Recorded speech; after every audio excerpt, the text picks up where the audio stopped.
तो इस वीडियो में हम बात करने जा रहे हैं अनुच्छेद 5 या अनुच्छेद 11 जो कि भारतीय नागरिकता से संबंधित है। तो आर्टिकल 5 में ये बात मेंशन है कि संविधान के शुरुआत में नागरिकता, यानी कि आप ऐसे समझ सकते हैं कि जो लोग संविधान लागू होने से पहले भारत में रह रहे थे उनको किस प्रकार भारतीय नागरिकता दी गई, ये सब आर्टिकल 5 के तहत बताया गया है। उसके बाद आता है आर्टिकल 6। आर्टिकल 6 ये कहता है कि जो लोग पाकिस्तान से भारत आए थे विभाजन के समय जब संविधान लागू हुआ, तो वे किस प्रकार से भारतीय नागरिक होंगे या फिर किस प्रकार से भारतीय नागरिक हुए।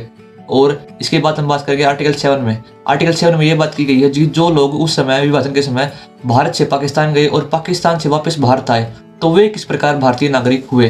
ठीक है। उसके बाद आर्टिकल 8 के बारे में हम बात करेंगे। आर्टिकल 8 में ये बात की गई है कि जो लोग फिलहाल भारत से बाहर रह रहे हैं लेकिन उनके जो पूर्वज हैं, यानी कि उनके जो बड़े बुजुर्ग लोग थे, अगर वे भारतीय थे, उनको भारतीय नागरिकता मिली हुई थी, तो वे भी भारतीय नागरिक होंगे। आर्टिकल 8 इस बारे में बात करता है। उसके बाद आता है आर्टिकल 9। आर्टिकल 9 में ये बात की गई है कि अगर आप भारतीय नागरिक हैं और उसके साथ आप किसी और देश की नागरिकता ले लेते हैं तो आपकी जो भारतीय नागरिकता है वो ऑटोमेटिक ही खत्म हो जाएगी। ठीक है। उसके बाद आता है आर्टिकल 10।